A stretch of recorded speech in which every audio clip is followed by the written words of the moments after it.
Governor Sindh doctor Arshad العباد کہتے ہیں کہ کراچی آپریشن آخری دہشت گرد کے خاتمے تک جاری رہے گا۔ امن و امان کی صورتحال میں واضح بہتری آئی ہے۔ بلا تفریق آپریشن میں کسی مجرم کو نہیں چھوڑیں گے۔ کراچی میں امن کے لیے اپنی خدمات جاری رکھوں گا۔ گورنر سندھ نے کراچی میں ایمپریس مارکیٹ میں ترقیاتی کام کا جائزہ لیا۔ اس موقع پر میڈیا سے گفتگو میں ارشد العباد کا کہنا تھا کہ کراچی میں امن کے لیے رینجرز اور پولیس کی خدمات ہیں۔ کامیاب آپریشن کے باعث دہشت گردی میں 80% تک کمی آئی ہے اور اب سرمایہ کار دوبارہ شہر قائد کا رخ کر رہے ہیں۔ انہوں نے کہا کہ کراچی آپریشن کا ٹارگٹ کوئی فرد، ادارہ یا جماعت نہیں ہے۔ یہ آپریشن بلا تفریق جاری ہے اور اس میں کسی مجرم کو رعایت نہیں دی جائے گی۔ گورنر سندھ کا کہنا تھا کہ کراچی میں امن کے لیے وہ اپنے خدمات جاری رکھیں گے۔ وہ سیاسی گفتگو کرنا پسند نہیں کرتے۔ کچھ لوگوں نے ان پر بے بنیاد الزامات لگائے جس سے دکھ ہوا۔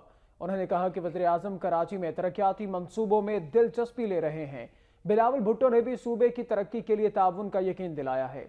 انہوں نے مزید کہا کہ شہری انتظامیہ کو ان کا بھرپور تعاون حاصل رہے گا۔